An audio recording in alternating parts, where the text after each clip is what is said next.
en détail, je vais revenir sur mon parcours, mais je vais faire assez vite. Hein. J'ai fait 22 ans au ministère de la Défense. En fin de compte, j'ai eu une jeunesse un petit peu turbulente, on va dire. Et puis moi, j'ai trouvé la lumière avec la Marine nationale, quoi, au niveau de la Défense. J'ai devancé mon appel à l'époque, puisque je suis parti pour faire mon service militaire. Et puis je suis jamais revenu, j'ai fait 22 ans. Donc j'étais au sein de la Marine nationale, chez les fusiliers marins et commandos. Et puis j'ai fait principalement tout mon temps à Lorient, avec des départs à l'extérieur, missions extérieures. Et j'ai fini ma carrière comme instructeur au département commando, à l'école des fusiliers marins. J'ai terminé en 2006 comme instructeur à l'école des fusiliers marins. Et le ministère de la Défense avait imposé un reportage envoyé spécial qui s'appelle l'école des bérets verts. C'est la première fois que ça se faisait, donc un reportage avec une immersion totale au sein de la formation des futurs commandos. Et je suis passé, j'étais contre ce reportage au départ, hein, parce que je voulais pas du tout participer à ce reportage. Et je suis un petit peu passé de l'ombre à la lumière avec ce reportage pour envoyé spécial. De là, la rencontre avec les gens qui faisaient le reportage, mais l'intro-production, qui avaient dans leur valise un projet de film. Et moi, j'avais donné un accord tacite, parce que je savais que je quittais la marine pour d'autres aventures, et j'avais donné un accord tacite en me disant jamais ils feront le film. Sauf qu'ils sont revenus en 2011 me voir, en me disant on fait un film, est-ce que vous voulez venir comme conseiller tactique et technique?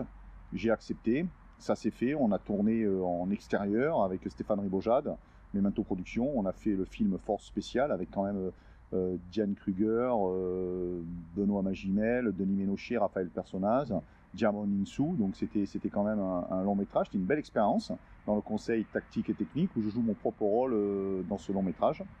Et de là s'est enchaîné donc d'autres propositions pour le cinéma et la télévision, surtout dans le conseil tactique et technique.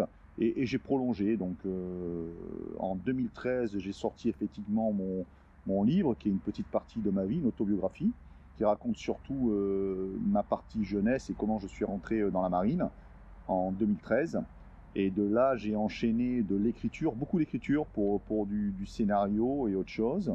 Et participation à la première émission Garde à vous. Et aujourd'hui, toujours pareil, une coordination avec Studio 89 et M6, écriture du sens de l'effort. Et avec toujours un esprit ludique, puisque moi, on a une association qui s'appelle le Marius Team Combat, où on délivre des stages d'aguerrissement le week-end hein, pour toute personne, toute population confondue, où on vend des modules sport de combat, des modules tir à l'arme de poing, l'arme d'épaule, des modules franchissement pour que les gens acquièrent un petit peu ce qui manque un petit peu dans cette société, c'est-à-dire la détermination, la volonté, l'aguerrissement. Et voilà, donc moi j'ai la chance, et on a la chance, notre association, d'être médiatisée. Donc le sens de l'effort, en fin de compte, n'est que autre que ce que je fais au quotidien avec mon association, Marius Team Combat.